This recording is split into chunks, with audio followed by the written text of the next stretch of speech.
Now, 2 barracks, they were in this old mining camp, marching north, and the Americans came in at the crack of dawn and bombed and strafed the place. And they hit 2 barracks, were full of officers, and killed and wounded everybody that was there. And then they left there and moved again to another place. But that was a shame. But again, the Chinese wouldn't mark anything. That was one of the things in this book, and every war but one, that Eugene Kincaid, was a major psychiatrist in the Army. He said that 1 out of every 3 American PWs collaborated with the enemy. And I don't know what his definition of collaboration is, but a bunch of us, including me, signed a petition that the Chinese sent to the Americans. And they said if we would sign the petition, they would mark the camp. Well, we got bombed and strafed with our own airplanes. So we signed a petition and they marked it. One day, here we go. This is at night. And we're, like I said, right on the main supply route.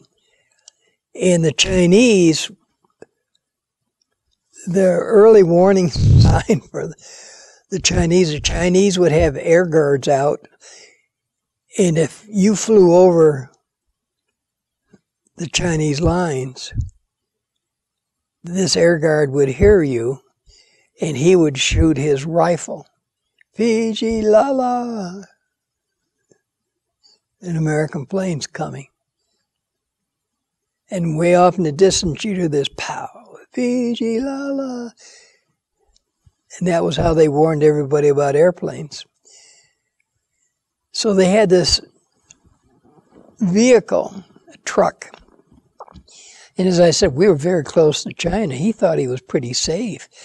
And we think he was probably running with his lights. And of course, they looked for that.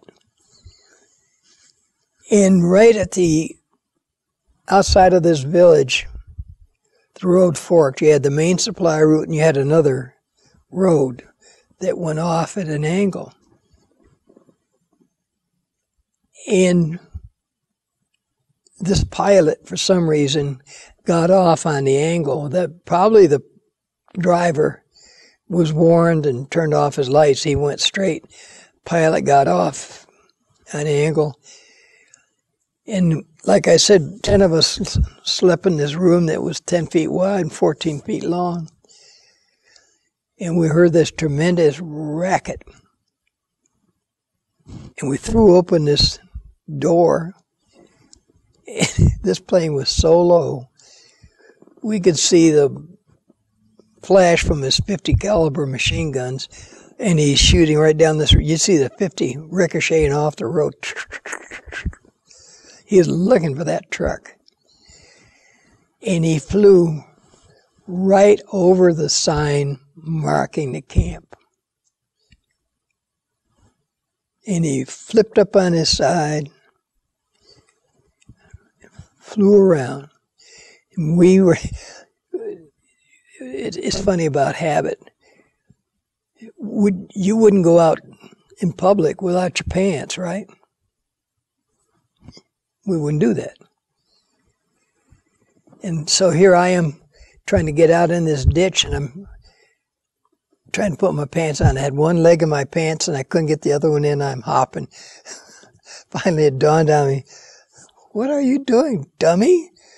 And I dropped the pants and ran out and got in this ditch in my underwear.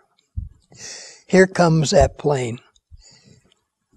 We're saying, go home, go home, go home.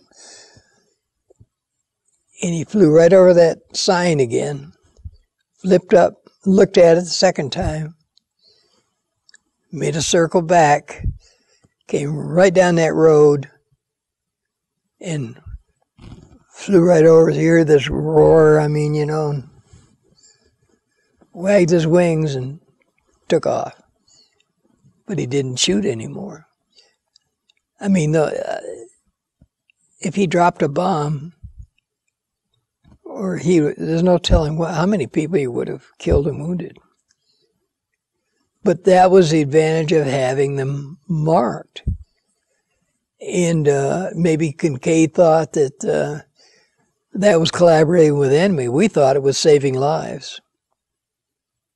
So, but again, this group, when you look at the odds, they start out with 850, could account for 150.